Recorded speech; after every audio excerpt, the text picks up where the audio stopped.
and let us begin this journey with when we talk about oceans, particularly when we discuss with oceans, right from the school classes, we hear this question.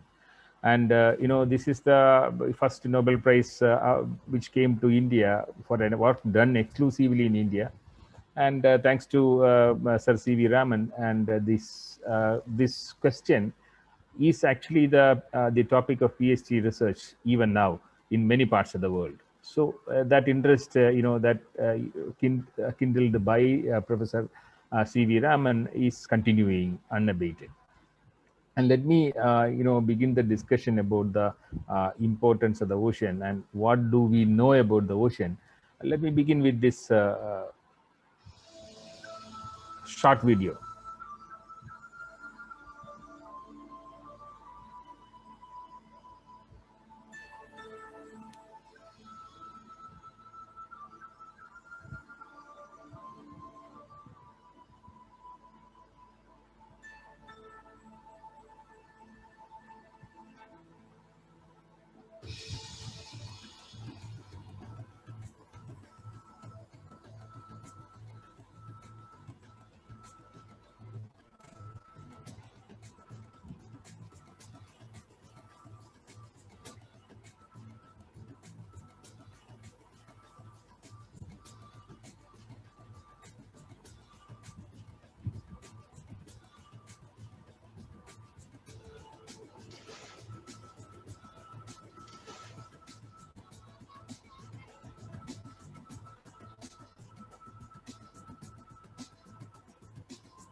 Well, with this, the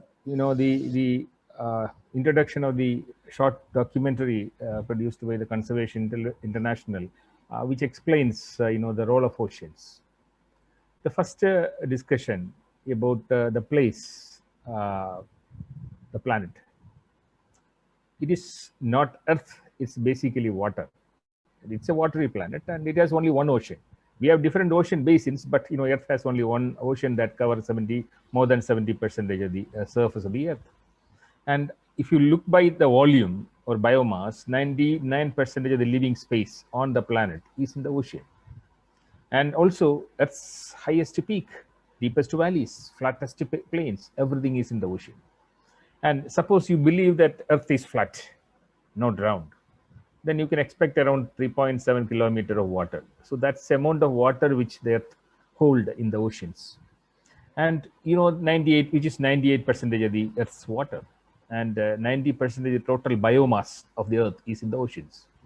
And if you are living in some part of landlocked areas in India, yet you are the coastal population, primarily because 60 kilometers from the coast is considered as the coastal belt, and then 40% of the world population lives in that area, which is a tiny fraction of the planet's surface. So that means highly populated this area is. And at present, the documented biodiversity of the ocean is around 200,000. But this is, I'm sure, a highly underestimated calculation, and we don't know how many are there. And right from the smallest to the largest animal in the planet lives in the ocean. And the smallest may be around 8 mm, and still smaller are there, which are actually the males of deep sea fishes, which remain as a parasite on the body of the female. So that's still smaller. And what diversity can we expect? And there's an interesting study which is done by the Census of Marine Life, where 1 liter of seawater from the tropical belt is taken up, and they have done the metagenomic analysis to find out the diversity of DNA in that 1 liter of seawater from the tropical belt. They could identify 35,000 species of bacteria, which is an estimate of the projected diversity of the life in the ocean. So that may be the diversity. And also, even I told you there is only one ocean, and throughout the ocean, the water remain connected, interconnected, and in its the whole water is circulated throughout the world or throughout the planet with the help of wind, tides, and force of the Earth's rotation, and that actually keep the Earth's climate regulated. So that's the role. And also, it is the the highest the body of water accumulates heat. So the heat budget of the planet is actually maintained by the oceans, and that is 1%. And also, if you look at the carbon dioxide, 30% of the carbon dioxide produced by the humans, they are actually absorbed and handled by the oceans. And also, you remember, there is a general feeling that the air we breathe primarily comes from the tropical rainforest. It is not true. And the major part of the oxygen which we breathe actually come from the minute plants called the phytoplanktons that float on the surface of the water. And they regulate the climate primarily because the oceans are the largest carbon sinks in the world. And many of the minerals, and they also play a very important role in biogeochemical cycles, and including nitrogen, sulfur, phosphorus, and carbon. And then and also the ocean is connected to the lakes. And what is the connection between a river in the Western Ghats and the ocean nearby and the Arabian Sea? And the answer is very simple: they remain interconnected, and which we seldom study in ecology, the connectivity between the lakes, the rivers, and the ocean. And for example, if you have the Western Ghats on one side, and it's a water vapor which emanates from the sea, it is stopped by the Western Ghats, and we receive this part of the Kerala and Karnataka, plenty of rain. And on the other part, there is a rain shadow area in Tamil Nadu, Deccan Plateau, which receive little amount of rain. So you can see that there is interconnection. The rivers in the Western Ghats primarily originates in the nearby sea in the form of water vapor, and it comes down, and then it flows as a water, and finally merges with the ocean. So there's a larger circle of connectivity, the connectivity of life, the connectivity of energy, and the connectivity of the biological systems there. So you can see that that is continuously happening, and this kind of connectivity is, the connectivity is often ignored by the policymakers, even by the scientific community, and that connectivity plays a very, very important role in maintaining the systems in proper health. And you come to the livelihood of the people. More than 3 billion people depend upon the coastal diversity, biodiversity for their livelihoods. Maybe the fishermen or the people, stakeholders connected with that fishery sector, everybody make 3 billion people make their living out of the resources from this sea. And there is a recent estimation of the amount of money or the market value of the marine and coastal resources. And there are interesting studies right from the study of which is published in Nature a decade back, and this is a recent estimate which clearly shows that the market value of the marine and coastal resources and the industries is estimated to be around 3 trillion per year US dollar, and which is almost 5% of the global GDP. And also, you remember that this, compared to any other ecosystem in the planet, ocean is the least explored. And the studies reveal that only 15% of the ocean is explored fully in terms of biodiversity documentation. Okay, but there is a general feeling that ocean is large and it's finite, and but the if you look at the resources, and it's always not infinite, but it is finite, and primarily because the oceans, they are, they if you look at the planetary perspective, the ocean is a thin layer of water on the surface. It is thinner, if you consider, it's thinner than the skin of an apple, and therefore inherently fragile and finite. And that's the reason why we need to care about the oceans and its resources, because it's finite. And then if you look at the the Indian scenario, how much is the resources the government receive every year through the export of marine products? And last year, the export value of the materials, the oceanic resources exported from India. I'm speaking only about the living resources. Remember, it's around almost 46,000 crores a year. That this is the amount of money that is received by the government through the export of marine fishery products. And we have, as Indians, we should know our heritage as well. We have a long history of ocean exploration, and the recent studies, with evidences, project that the people of Indus Valley civilization have used to monsoon wind and currents for maritime trade and navigation way back in 2500 BC. And that means we have a very long history of maritime exploration. And I'm not going into the details of that, but if you look at the ancient literature available in South India, which clearly shows the connectivity between the people and the landscapes and the ecosystems. And in South India, especially in southern part of Kerala and Tamil Nadu, the land was classified as 5 important regions, right from the Kurunji region, which is the mountainous region. Then we have the Mullai region, which is the forest. And then we have the Marutam, which is the cropland. And then we have the Palai region, which is the desert. And then we have the Nathal region, which is the seashore. So you can see the way in which the people who have actually innate connectivity with the ecosystems, and they have made a very good classification of the ecosystem based on the physiographic feature. And then there are also interesting observations. For example, the coastal population in Kerala and Tamil Nadu, they are including some part of Karnataka, were called Meenavar. Meen is something a name for a fish in Malayalam and Tamil, and it's also called Paravar in Sangam literature. So the people are connected with the fish or their occupation. And also there are the people who are actually fishing, the going for fishing, or the fishermen population are also called the Maracas, which are who used to use the maram. Maram means the vessel used for the fishing. And also the people in India, particularly the fishing population in India, they used to document the diversity. They used to document the fish shoals based on sight, sound, and smell, etc. So that is the largest tradition. And look at the future of the ocean and what resources it offer. And there are 5 sectors where the resources can be used for developing the future economy. And these are the 5 areas where you can see it start with aquaculture, because the land area, land-based the agricultural activity is going to be affected primarily because of the limitation in the availability of land, agricultural field, etc. So there's going to be a thrust on aquaculture. Primarily, we have not actually started doing the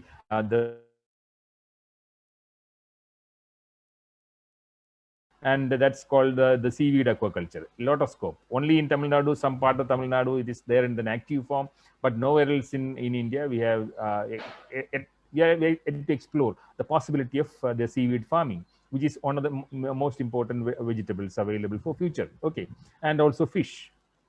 And second is the coastal and maritime tourism. And you look and search Google and find out what are the highly paid hotels and restaurants across the world. And many of them, the top ranking, they are on the coral islands in the ocean. And so we have a larger possibility of expanding coastal tourism and maritime tourism.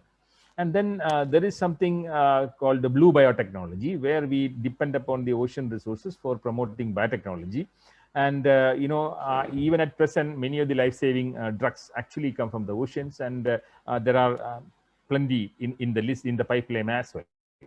Then renewable energy. Most part of the world, the energy is primarily trapped from the oceanic resources, as well as from the coastal region.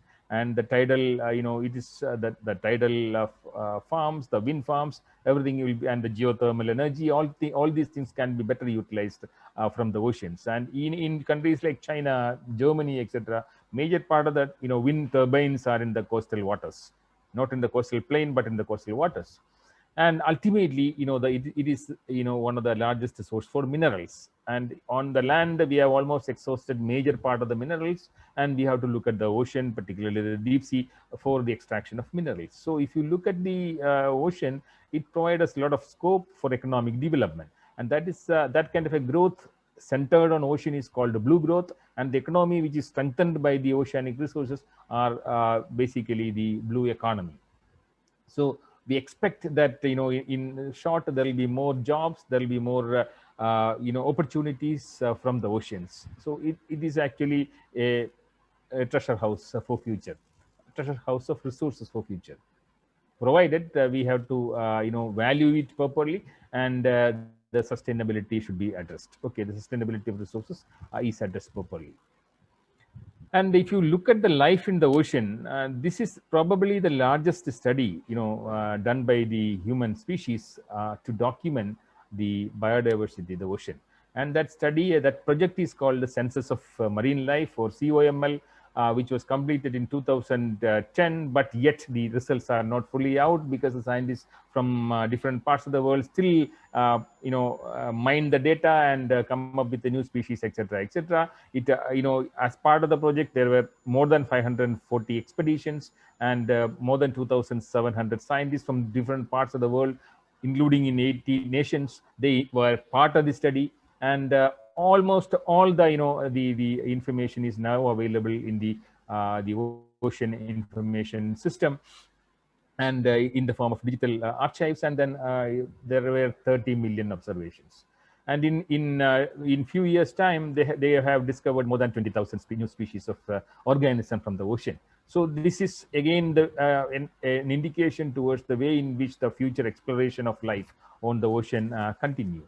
And if you look at the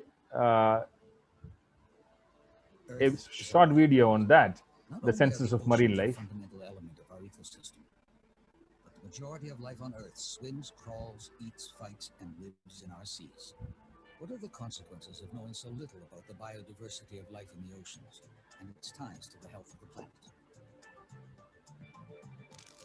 All nations are affected by overfishing, the breakdown of international fisheries, pollution, and the destruction of coastal habitats. Shifts in ocean temperatures affect where a species decides to live and travel. Warmer surfaces also limit the distribution of essential nutrients.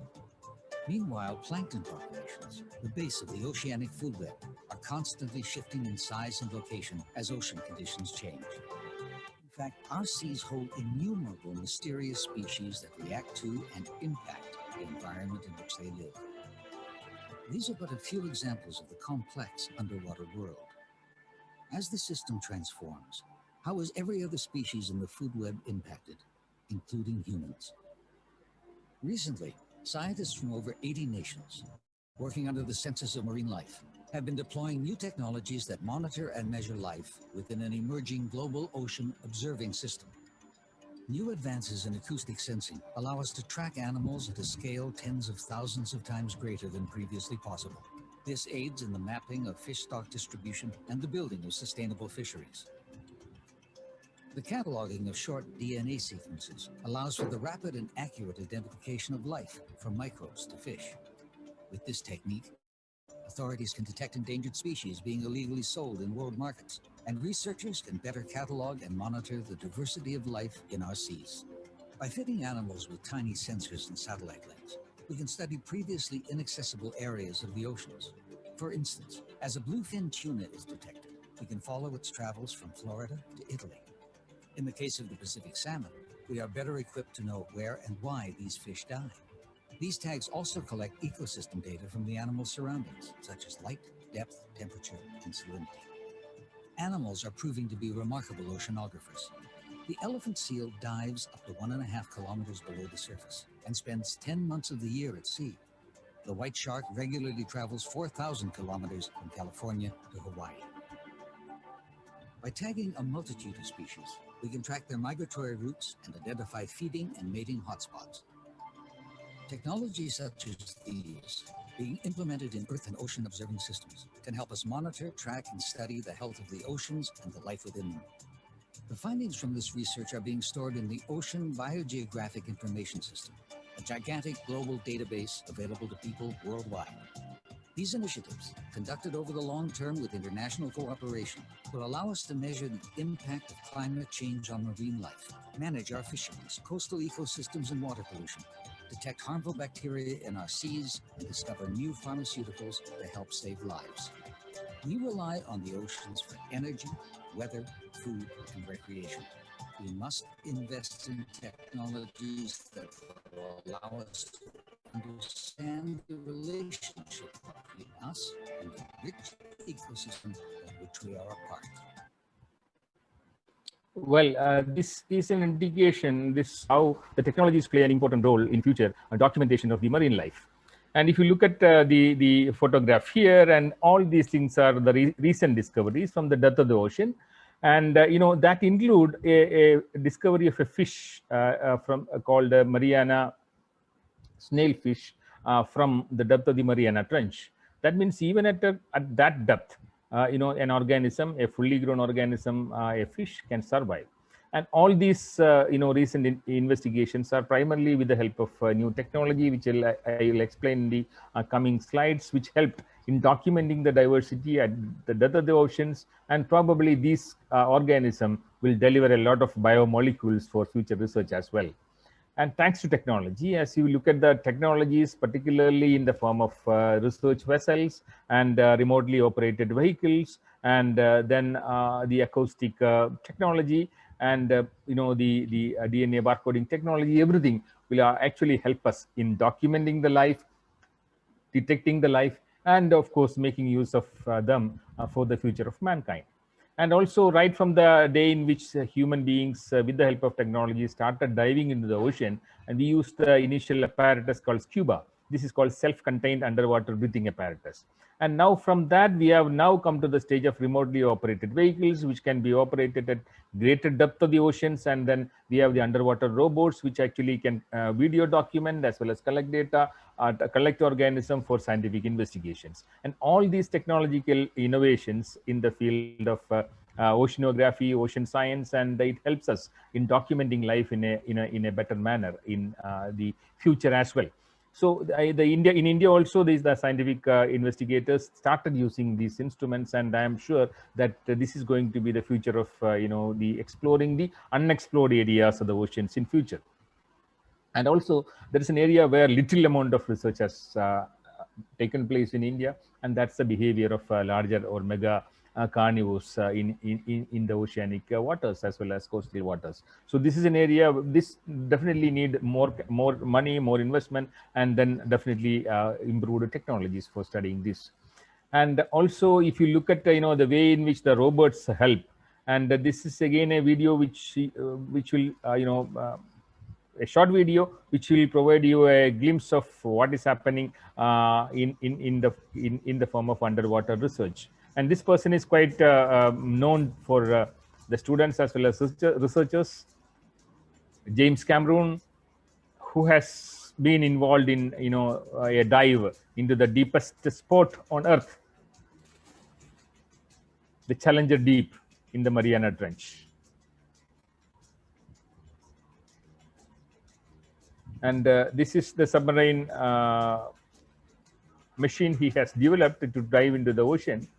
And we expect a film from him based on these journeys. Just to tell you, to show you how much is the depth in which a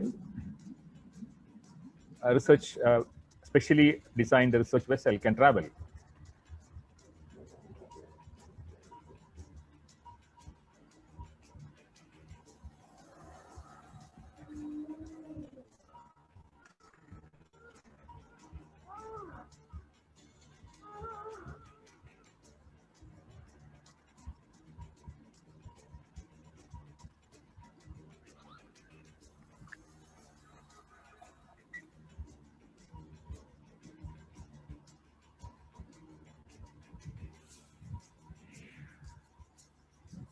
So it's a journey up to 35,000 feet down, 30,000 feet down, and then you reach the at 36,070 feet depth, you reach the Challenger Deep.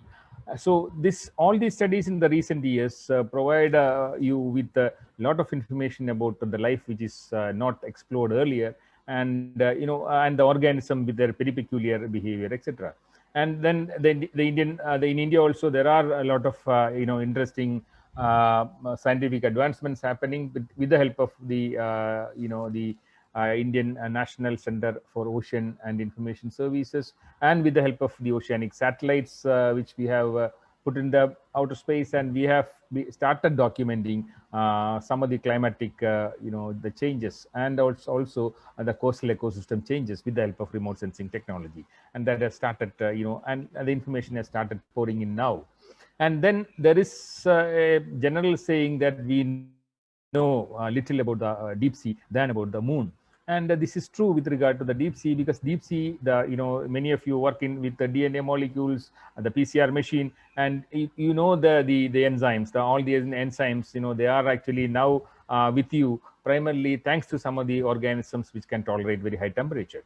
And what about the deep sea organisms which can withstand very high temperature, very high pressure, and toxic situations, anoxic situations? They are the storehouse of very, very unique molecules. And this is an area which promises a lot of molecules for the pharmaceutical research, therapeutic applications, and of course the environmental management technologies. So this is an area which is still at its infancy as far as India is concerned, but a lot of scope for advancing research as well as come out with very, very interesting molecules. And technology can also help us. For example, what you see here in this slide is actually an investigation where we were part of that. This is about the humpback whale, and you look at this map. This is Oman. In Oman, this is there is a larger population in the coastal waters of humpback dolphin. What you see here in this photograph is a humpback dolphin. And humpback dolphin, they have actually the research team from the Arabian humpback whale network. They have tagged 24 the humpback whales in the coastal waters of Oman. One animal started moving from there, and they started coming to India. First they came to Goa, and then reached to Kerala, and then we were informed by Dipani, who is working on the marine mammals, and then we started we sought the help of the Coast Guard, and to find out their journey, and to try to locate these organisms. So with the help of the radio tags attached to the body of the the animal, this animal, they named it, this female is they named it as Luban. Luban, the just like tigers, the whales can be identified by the peculiar markings on their tail fin, and they have the marking just like a tree, and hence they name it Luban. And that female started coming to Indian waters, and finally reached Tamil Nadu, stayed there for 15 days, 2 weeks, and then started moving up. And then this is an indication, but we don't know anything about the biology of humpback whales as in Indian waters. Why do they come here? What is the purpose? Whether it is for breeding or feeding, and what is their role of migration to Indian waters, etc., etc. Now we have the hydroacoustic instruments placed by some of the research institutions across the Indian waters, which will provide us more information about this animal. At least we can record their sound. This animal produces magnificent sound, and then we'll get a lot of information on that. So that's, and also India is a place where we have done little about documenting the behavior of organisms in many places. This animal is very interesting. This is a humpback dolphin, the Sausa plumbea, and we can study them right from the coastal, waiting in the coastal areas. We can even document their behavior and their the interesting life strategies. And these are and quite a lot of things yet to be discovered. These are some of the discoveries which we made from our lab in the last few years, and plenty of organisms. Several groups are there which are totally unexplored in India. Some of the minor phyla, we don't have even taxonomic experts available in India. So a lot of scope for documenting them. And coming to the threats of the ocean, it's multifarious, and the overexploitation and fish-related subjects in ocean are actually the cover stories in leading magazines, research journals like Nature and Science, where more than once it appeared as a cover story, giving us a clue that this is globally, this is an important topic to discuss, the overexploitation of resources.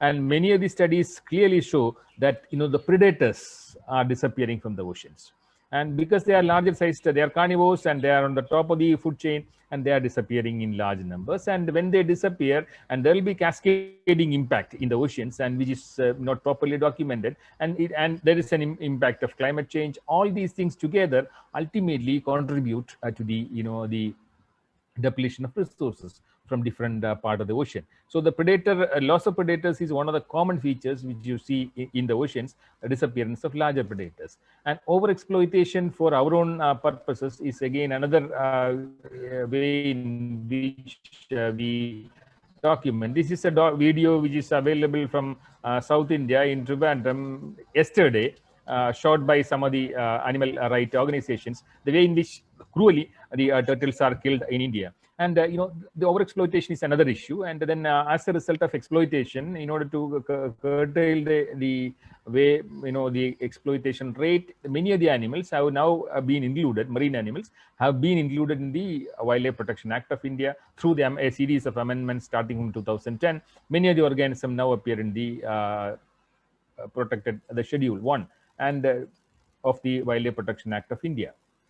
And why these animals in the Wildlife Protection Act, we will discuss in the coming slides. And there is another issue of the marine debris, and particularly the plastic pollution in the ocean. And there are interesting studies, because ocean is they have a very peculiar the current pattern, and that itself actually carry or transport some of the organisms from one part of the ocean to the other part of the ocean. And there are interesting studies where the plastic materials are proved to be effective carriers of the invasive species.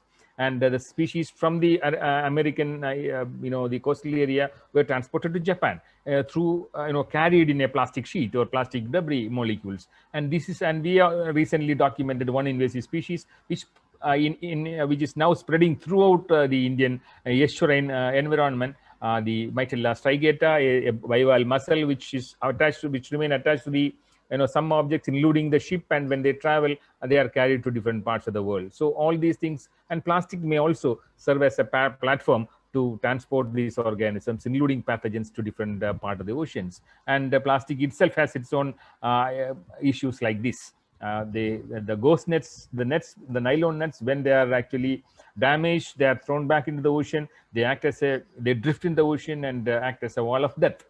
And this is called the ghost net. Ghost net is a very serious issue, including in India, because they are thrown back into the ocean and they kill a large number of organisms, particularly the marine mammals and birds are entangled here, and they die. And the latest issue is, of course, because of the wave action, the larger plastic marine debris in the form of plastic, the carry bags and other molecules, they are broken down into small particles, particularly those below 5 millimeter in size are called microplastics.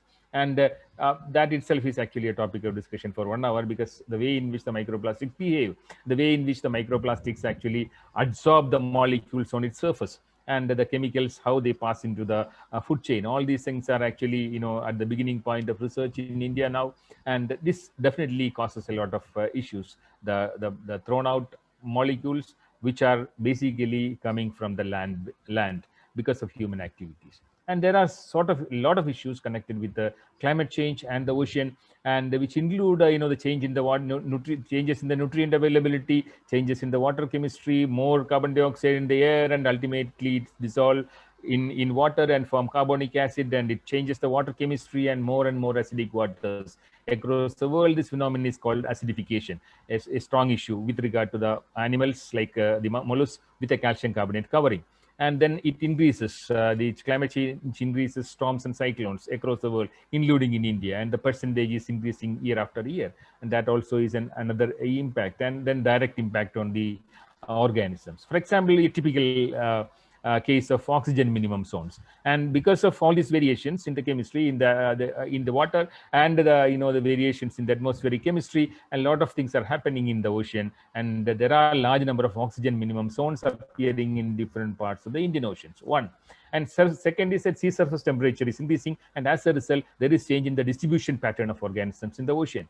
I take the example of the largest, the percentage of marine fishery contribution by a single species called oil sardine in India. And last few years, India has recorded almost 35 to 40% reduction in the biomass of oil sardine. And the reason is that they are migrating. They are migrating northwards primarily because of these changes in the sea surface temperature, and other factors like El Nino, some in other part of the ocean, may also contribute to these changes. And that means the pattern, distribution pattern, the breeding cycle of all these organisms are now slowly impacted as a result of climate change. Again, another larger topic for discussion. And there are some unusual fishes started landing in large proportions, like the Odona snake or the triggerfish. And why their population is increasing in the water? Is it because of the change in the the food web structure, or the changes in the predator population? We have to explore for further. Then another important thing is a change in the way in which the coastal areas are changing as a result of the shoreline changes. And large number of reasons are there. And this is a beach where I usually go right from 1980s till now. And you can see that this was a scenario when I started visiting this beach 20 years back. And now this is a scenario because of the sea level, the coastal erosion, and the entire area is protected by the granite wall. And the turtles, they need a gentle beach to come and lay eggs in the high tide, above the high tide line, and that is not happening in many of the areas. And there are a large number of issues connected with the turtles, and there is an issue of coral ocean acidification, and all these changes, particularly the sea surface temperature variation, may ultimately impact the coral reefs. And coral reefs, as you are aware, they are the rainforest of the oceans. 40% of the fishes available in the ocean either breed there, or they are available. They make use of the habitats available in the coral reefs, despite the fact that the coral reefs represent only a small fraction of the ocean area, and that too is limited in the tropical belt. And what is happening in the coral reefs? The color which you see here in the coral reef is not because of the corals, but because of the algae which live inside the coral. They are called zooxanthellae. And in many of the Indian genera of these algae are now called Zimbodinium. And there is an interesting association between the algae and the corals. Okay, and when the algae is, and so when the coral is under stress, or there's more temperature, and the algae may leave the coral, leaving the coral bleached. And many areas you will see like this, the corals remain bleached.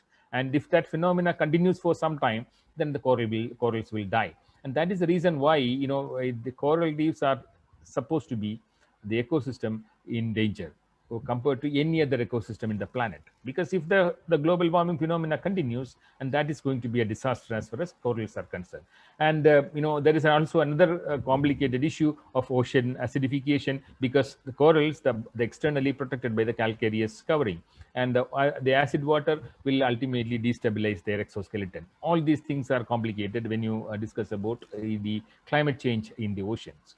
And ocean is a resource for a quite number of drugs. As you can see, the larger number of investigations in the world are centered around this organism called conus, or the cone shell, and which ultimately proved way for the discovery of one of the life-saving medicines, and that is highly now used across the world as a painkiller in the place of morphine. And because these organisms are unprotected, and they have no other way to protect their predators, they produce strong chemicals, and these chemicals definitely may serve human being as antiviral, bacterial compounds, and a lot of things are in the pipeline. And probably the largest number of medicines, life-saving medicines in the market today now come from the oceans. And we have a larger project in many parts of the world called Drugs from the Ocean, which is now active. And also these oceanic animals serve as an inspiration for the biomimetic people to design many of the objects and ultimately design many of the novel compounds. And you look at these two organisms, and probably those who are watching National Geographic and other channels, you may observe these animals in movement. And this is shark and this is the whale. Well, both are larger animals. And then look at the body. And if you look at the body of the blue whale or whales, you can see there are a large number of organisms remain attached on their body surface. That means they carry a lot of epiphytes and epibionts in their body. And that means it's the larger surface area provide a better place for the organism to attach. Look at this shark body. Clean, free of many organisms, except some sucker fish. You don't find any other organism clearly attached to the skin of these sharks. Why this change? And then this is an interesting question and to investigate. So these questions actually ultimately lead to some of the discoveries. And look at the close structure of the way in which the scales are arranged on the body of the shark. And they have a very peculiar skin, and the pattern in which the scales are arranged in the skin is very peculiar, which hold lesser number of microbes. So why not develop a molecule, a fabric, which actually with this kind of a design? And this is now designed by the scientific community and now used in many of the hospitals across the world, where they are used as an antiseptic material, and which hold a lesser amount of bacteria on its surface. And this organism, this is called the mussel, and they have a very small thread with which they attach their body on the rocks. And that means they have a glue in these fine threads called Byssus threads, which enable them to attach on hard objects.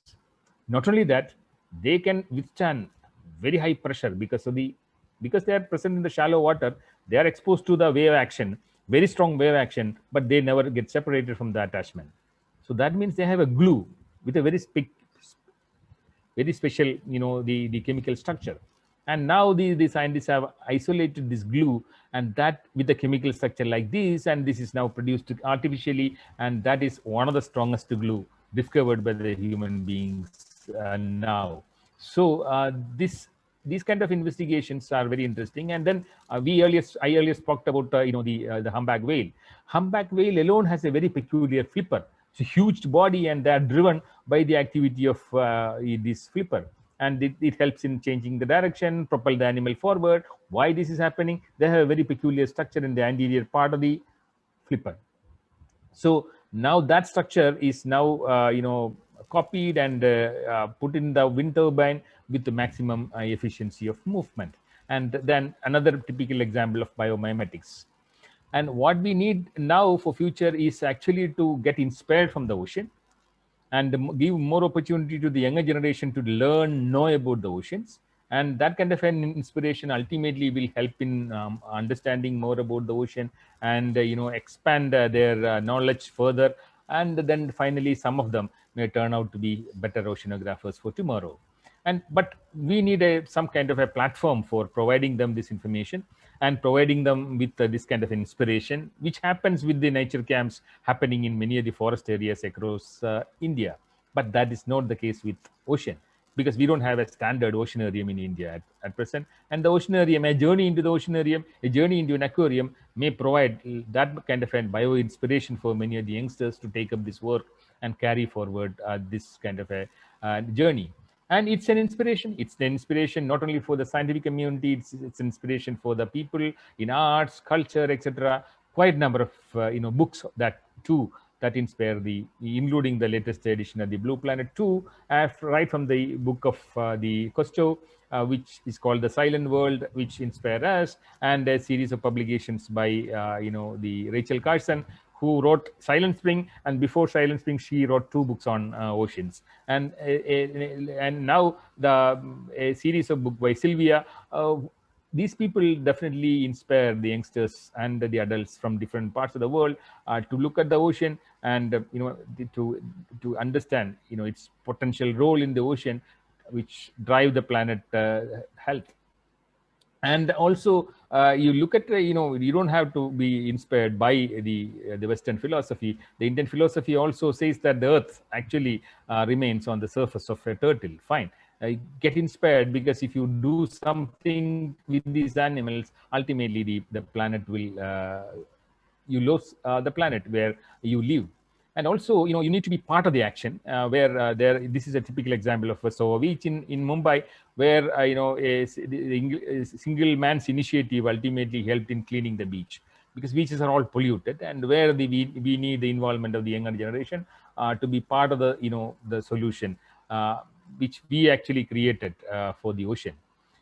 And there are in some places, including in Chennai, where the animals are symbols of protection, particularly the marine turtles. And there is actually the swim for the turtle program, run for the turtle program, where the students are also, the younger generation is also involved in protecting these animals. And these kind of examples should come in different parts of India, so that the massive awareness about what is happening in the ocean will be there. And we also, as part of the awareness program in our department, University of Kerala, does the same, imparting this kind of a knowledge to the common man as well as to the younger generation. And this is also time to tell the others that this is ocean is the blood which is in your body is actually part of the ocean. That means you carry the ocean inside, and it's our duty to protect the ocean outside. An inside out program. Thank you.